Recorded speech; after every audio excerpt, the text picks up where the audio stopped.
Hello everyone. स्वागत है आपका हमारे चैनल पे। और आज आप देख पा रहे हैं रविवार का दिन है, 9 जून है आज। और देखते हैं इंपॉर्टेंट न्यूज़ क्या क्या है। बाकी इंपॉर्टेंट न्यूज़ मुझे बहुत नज़र आया है। सबसे पहले ये आर्टिकल देख लीजिए। और मोदी आज प्रधानमंत्री पद की शपथ लेंगे। सबसे पहला क्वेश्चन पूछा जाता है, आप प्रीवियस ईयर क्वेश्चन उठा के देखिएगा वहाँ पे। अगर नहीं है तो डाउनलोड कर लीजिएगा, इंटरनेट पे अवेलेबल होता है। ठीक है। तो यहाँ पे प्रधानमंत्री जी को शपथ कौन दिलाता है, शपथ की अगर बात करें, ठीक है, तो यहाँ पे शपथ दिलाएंगे राष्ट्रपति। ठीक है, राष्ट्रपति जी। पहला फैक्ट हो गया, यहाँ से क्वेश्चन पूछे गए हैं। दूसरा देख लीजिए, जो मंत्री वगैरह होते हैं ना, मंत्री वगैरह होते हैं, जो 15% जो मंत्री होते हैं, जितना भी सीट है उसका 15% तक जो है मंत्री बनेंगे और कम से कम 12 मंत्री बनेंगे। तो ये जो प्रोविज़न है आपको पता ही है, 91 कॉन्स्टिट्यूशन अमेंडमेंट एक्ट तहत इसको फिक्स कर दिया गया था।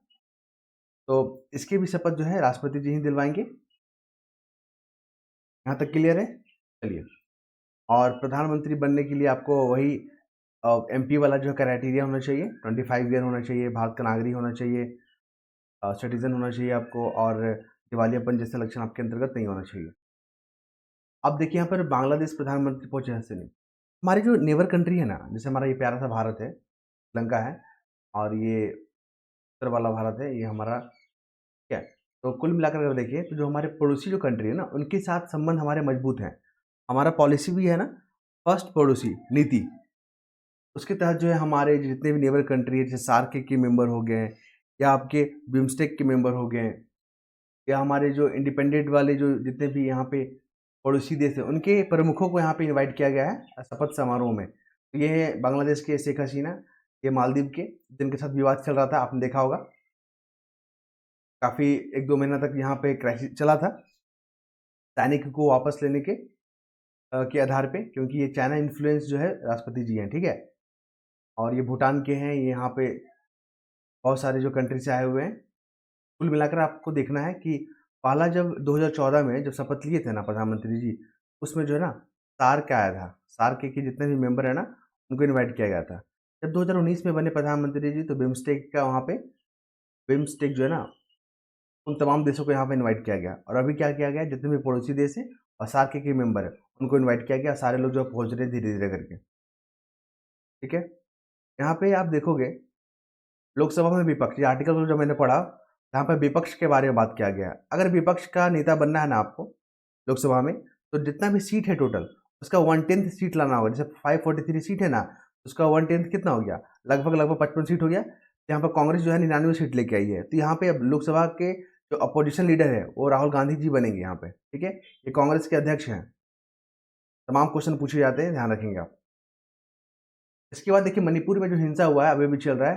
यहाँ पे 2 ट्राइब है। 2 ट्राइब में कौन कौन सा है, मैती ट्राइब जो कि पहाड़ी वाले इलाकों पे रहते हैं, और एक है कुकी, माफ कीजिएगा, कुकी जो रहते हैं ना, ये रहते हैं आपके पहाड़ी इलाकों में, ऊपर वाला एरिया में यहाँ पे।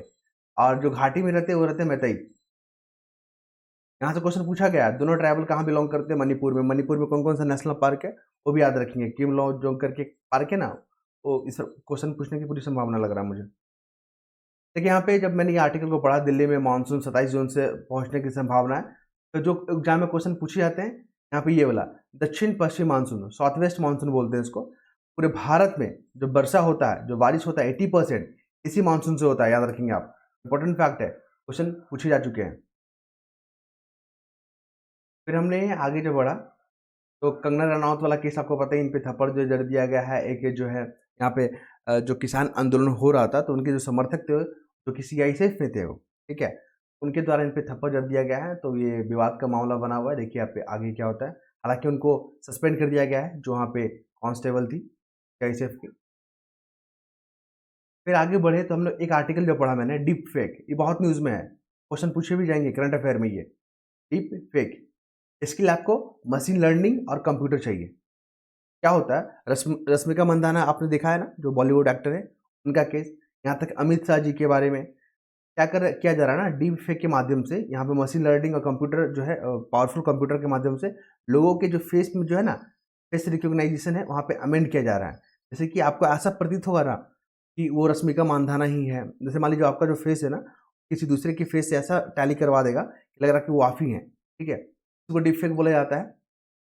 तो ये न्यूज़ में काफ़ी है और प्राइवेसी को लेकर काफ़ी इशू है यहाँ पे, क्योंकि इससे जो है यहाँ पे चुनाव को प्रभावित किया जा सकता है, लॉ एंड ऑर्डर को डिस्टर्ब किया जा सकता है, ऐसे-ऐसे बयान दिए जा सकते हैं कि जो कि सही नहीं है। ऐसा भी शाहरुख खान, अमिताभ बच्चन जैसे केसों में भी आपने देखा होगा, ये लोग भी डिफेक को लेकर जो यहाँ पे कंसर्न बता चुके हैं, क्योंकि उनके द्वारा ऐसे-ऐसे वीडियो बनाए गए हैं, जो लग रहा है कि वही लोग बनाए, लेकिन एक्चुअली में वो लोग बनाए नहीं है, बल्कि एडिटिंग के माध्यम से यहाँ पे किया गया है।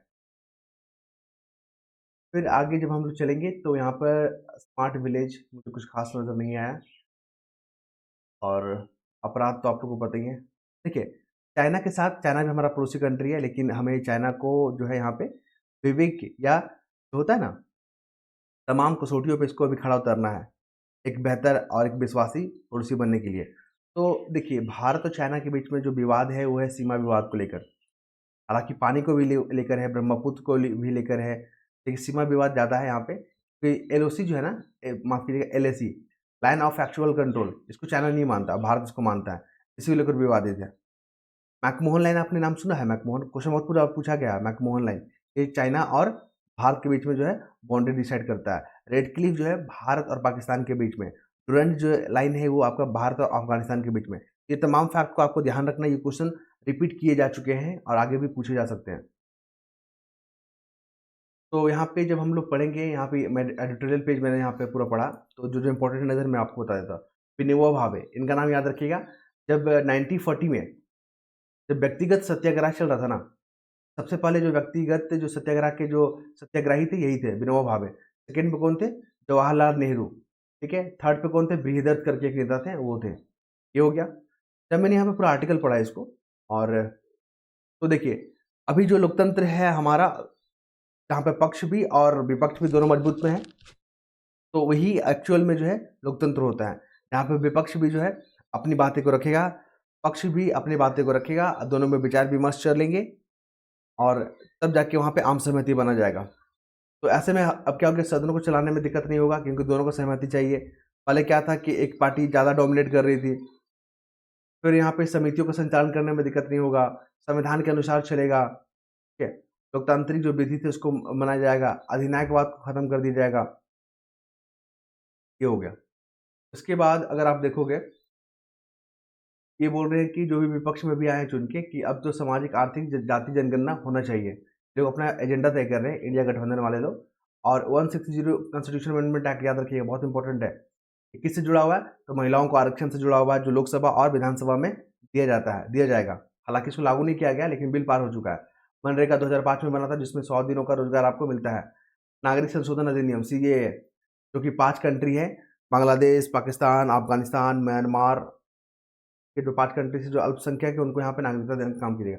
माफ़ कीजिएगा, पाकिस्तान, अफगानिस्तान और बांग्लादेश, 3 कंट्री से जो भी लोग आएंगे, जो अल्पसंख्यक है, उनको यहाँ पे नागरिकता देने का काम किया जाएगा। ठीक है। चलिए, यहाँ पे लोकतंत्र की वापसी, इनका संडे को आता है। तौरीन सिंह है, ये बहुत अच्छा जो है निष्पक्ष तरीके से, ठीक है, बातें को रखती है। ये किसी पार्टी के समर्थक नहीं है। जो पार्टी अच्छा काम करता है तो उनके बारे में अच्छा लिखती है, जो पार्टी अच्छा काम नहीं करता है तो उनको क्रिटिसाइज भी करते हैं।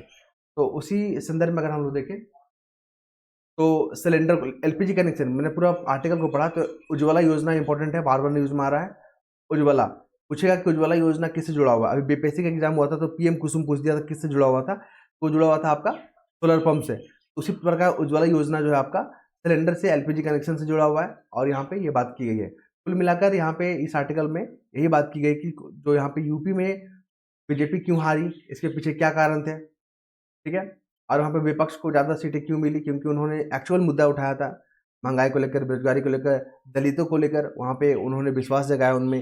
लेकिन यहाँ पे बीजेपी जो थी ओवर कॉन्फिडेंट भी थी। ठीक है। तो ये सब सही नहीं था। उन्हीं के बारे में यहाँ पे पूरा क्या किया गया, विश्लेषण किया गया। जो एग्जाम के दृष्टिकोण से इंपॉर्टेंट मैंने आपके समक्ष रख दिया हूँ। फिर हम लोग बात करेंगे यहाँ पे, ये है सुधीर पचौरी, इनका भी आर्टिकल आता है संडे को। ये जो है इनका जब आप आर्टिकल पर पढ़ोगे ना तो मजा आएगा आपको। ठीक है। लेकिन एग्जाम में कौन पूछे जाएंगे? JPC, joint parliamentary committee. ये क्या है? ये जो है ना, ज्वाइंट पार्लियामेंट्री कमेटी एक विशेष मुद्दे पे बनता है, किसी विशेष मुद्दे पे जांच करने के लिए बनता है। ये एडहॉक नेचर का होता है। एडहॉक नेचर का क्या होता है? मतलब एक पर्टिकुलर मुद्दे पे आपको बनता है, इसको सॉल्व कीजिए और आपको फिर यहाँ से खत्म कर देंगे जेपीसी को। ठीक है। फिर से नए मुद्दे पे नया बनाया जाएगा। कुल मिलाकर इसमें जो मेंबर होते हैं ना, लोकसभा के अधिक होते हैं और राज्यसभा के लिमिटेड होते हैं, कम होते हैं। तो यहाँ पे यही कोशिश किया जाता है, ध्यान रखेंगे आप। उसके बाद आगे हम लोग बढ़ेंगे तो इंपॉर्टेंट नजर क्या आ रहा है, देखिए अभी क्या हो रहा है, यूपीएससी में क्वेश्चन पूछा जाएगा कि जो भी बिल, एक होता है राज्यसभा, एक होता है लोकसभा। मान लीजिए कोई बिल राज्यसभा से पास हो गया और लोकसभा में पेंडिंग है, ठीक है। और लोकसभा जो इलेक्शन हुआ, 18वां 17वां लोकसभा हुआ, 17 जो था खत्म हो गया, 18वीं लोकसभा जो चुनाव हुआ ना, तो ये बिल यहाँ पर पेंडिंग था। जैसे ही लोकसभा खत्म हुआ ना, तो ये बिल भी खत्म हो गया। समझ रहे हैं ना, ये बिल खत्म हो गया। अब इसको फिर से लोकसभा में पास करना होगा, जो कि बहुत बड़ा अब विवाद बनेगा। क्यों? क्योंकि यहाँ पे पूरा कंप्लीट पार्टी को मेजोरिटी नहीं मिला है, यहाँ पे घटक दल भी है, ठीक है। तो सबको सहमति के बाद ही जो यहाँ पे किया जाएगा, तो ध्यान रखेंगे आप इसको। इस कंडीशन में बिल खत्म हो जाता है। फिर बांग्लादेश के जो प्रधानमंत्री हसीना पहुंचे हैं, क्योंकि भारत और बांग्लादेश के रिश्ते जो है मजबूत है, मधुर है, उसको और भी मजबूती करने के लिए पहले पड़ोसी नीति और सागर नीति, याद रखिएगा, सागर नीति में जो हिंद महासागर के सटे जो कंट्री है उनके साथ भारत जो है एक मजबूत रिश्ता और एक विश्वास वाला रिश्ता कायम कर रहा है, ध्यान रखेंगे आप इसको। तो मैंने आपके साथ डिस्कस किया था कि जब 2014 में 15 प्रधानमंत्री बने थे, पीएम बने थे, वो जो है सार्क को इनवाइट किए थे ना। 2019 में जब प्रधानमंत्री बने थे बिम्स्टेक को, ये सब चीज़ यहाँ पर लिखा हुआ है इस आर्टिकल में, यहाँ पर क्या आप इसको पढ़ सकते हैं। के बाद अगर हम लोग आगे बात करें, राहुल गांधी, देखिए यहाँ से भी क्वेश्चन पूछने की संभावना है। राहुल गांधी जो 2 सीट से लड़े, दोनों सीट पे जीत गए, वाइड एंड रायबरेली। अभी क्या करना है, इनको एक सीट पे इस्तीफा देना है, नहीं देंगे 14 दिन के भीतर, तो दोनों सीट से इनका हाथ गंवाना पड़ेगा, दोनों सीट खाली हो जाएगा। फिर ऐसे में तो जल्दी निर्णय लेना होगा। तो कुल मिलाकर है कि अभी इनके पास 2 ऑप्शन है, ये अपना इस्तीफा देंगे इनको, लोकसभा स्पीकर को। लेकिन अब तो हाउस तो क्या होता है, खत्म हो गया, रिजॉल्व हो गया ना उस समय। तो अब तो वहाँ पे लोकसभा स्पीकर है नहीं, तो अब जाके ये निर्वाचन आयोग को अपना इस्तीफा सौंप सकते हैं। पहला कंडीशन ये हो गया। देखिए मान लीजिए लोकसभा डिजॉल्व नहीं होता, चल रहा होता, ठीक है? उसमें जो है लोकसभा स्पीकर बने हुए रहते हैं, और कब तक, जो प्रोटेम स्पीकर, जिसको अस्थायी स्पीकर भी बोलते हैं, प्रोटेम स्पीकर के बारे में यहाँ से क्वेश्चन ये वाला पूछ रहा है प्रोटेम स्पीकर का, याद रखिएगा, आने वाले एग्जाम में बहुत इंपॉर्टेंट है। तो प्रोटेम स्पीकर का काम क्या होता है, उनका काम होता है जो नए नए संसद चुन के आए उनको शपथ दिलवाइए। उसके बाद आगे बढ़े तो देखिए ब्रिटेन में सबसे ज़्यादा एफडीआई करने वाला जो हमारे जो भारतीय राज्य है ना, वो है महाराष्ट्र, टॉप पे, कर्नाटक टॉप पे, निवेश, और दिल्ली थर्ड पे है, याद रखेंगे, इंपॉर्टेंट फैक्ट है। फिर देखिए यहाँ पे शेयर बाजार को लेकर सुप्रीम कोर्ट में याचिका डाला गया, तो सुप्रीम कोर्ट को लेकर आपको बता दें, आर्टिकल 143 याद रखिएगा, जो राष्ट्रपति को सलाह देता है सामाजिक मुद्दे पे, ठीक है, जनता मुद्दे पे, पब्लिक ऑर्डर, पब्लिक के जो है इंटरेस्ट पे जो यहाँ पे सलाह देने का काम करता है सुप्रीम कोर्ट, 143। और ये जो प्रोविजन है ना, हम लोग कनाडा से लिए थे, ये क्वेश्चन पूछा गया है, कनाडा से इसको लिए गए, जेपीएससी एग्जाम में पूछा गया, ध्यान रखेंगे आप। अभी रूस में जो है नदी में 4 जो है भारतीय छात्र डूब गए हैं, तो क्वेश्चन यहाँ से नहीं पूछेगा, क्वेश्चन पूछेगा बोलखॉव नदी, खबरों में रहा बोलखॉव नदी किस देश में है, रशिया में है, ठीक है। वनडे एग्जाम के लिए इंपॉर्टेंट फैक्ट है वो। और मैं जो यहाँ पे जो बता देता कि ये क्वेश्चन आता है, तो एग्जाम में आप देखिएगा, ये सब क्वेश्चन आपको देखने को मिलेगा, करंट अफेयर में, पॉलिटी में। फिर यहाँ पे है कनाडा को लेकर, भारत और कनाडा के रिश्ते में कुछ जो यहाँ पे तीखापन आया था, आपने देखा था खालिस्तानी जो सपोर्टर को लेकर। अभी कनाडा में जो है फिर एक मुद्दा आ गया, तो यहाँ पे पूछा जा सकता है मेंस में कि भारत और कनाडा के बीच में जो है रिश्ते मजबूत होने के बावजूद में अभी वर्तमान कौन सी स्थितियाँ हैं जो इनके रिश्ते को जो यहाँ पे कमजोरी देखा गया है या ढीलापन देखा गया है। आपको पता ही, खालिस्तान वाला मुद्दा देना है, अलगाववाद देना है, आतंकवाद देना है, तीनों चीज़ को डिस्कस करना होगा। इसराइल और हमास के बीच में भी युद्ध चल रहा है, फिलिस्तीन के बीच में, तो 2 स्टेट थ्योरी भी याद रखिएगा, ये एग्जाम में तो मुझे लग रहा है पूछ ही रहा है इस बार, 16 जून को है ना आपका यूपीएससी। तो देखिएगा ये लोग क्वेश्चन जो है इजराइल को लेकर मैपिंग जरूर देख लीजिएगा, इजराइल वाला किस किस बाउंड्री के साथ शेयर करता है, और फिलिस्तीन का कौन कौन सा देश के साथ शेयर करता है, ये सब देख लीजिएगा, एग्जाम आने वाला है। फिर देखेंगे यहाँ पे यूक्रेन में भी हमला हो रहा है, रशिया यूक्रेन का भी चल रहा है। तो लुहांस्क और केर्सन, ये यूक्रेन का एरिया है, लेकिन इसको जो है रशिया ने कब्जा कर रखा है, ध्यान रखेंगे। नाटो देश भी याद रखिएगा, नाटो भी न्यूज़ में चल रहा है पूरा। तो नाटो को लेकर मेंस में तो पूछेगा ही पूछेगा, अगर प्रीलिम में पूछा तो ठीक है, नहीं पूछा तो मेंस में पक्का पूछ लेगा। 32 मेंबर है, 1949 में बना था ये। के बाद अगर हम लोग बात करें कि नारायणपुर में सुरक्षा बलों के साथ मुठभेड़ और 6 नक्सली मारे गए। कुल मिलाकर मेंस में कैसे क्वेश्चन पूछेगा यहाँ पे, भारत के आंतरिक जो है चुनौती वर्तमान में कौन कौन से हैं, और इसके निपटने के लिए सरकार ने क्या कदम उठाए, ये मेंस में ऐसा क्वेश्चन पूछता है।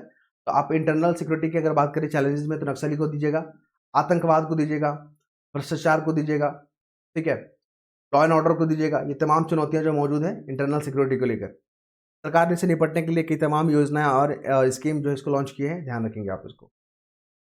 फिर देखेंगे यहाँ पे रामोजी राव का जो है इनका निधन हो गया, और ये जो है मीडिया जो है पत्रकारिता से जुड़े हुए थे। क्वेश्चन वन डे एग्जाम में पूछ सकता है कि हाल ही में जिनका निधन हो गया वो किस फील्ड से जुड़े हुए थे।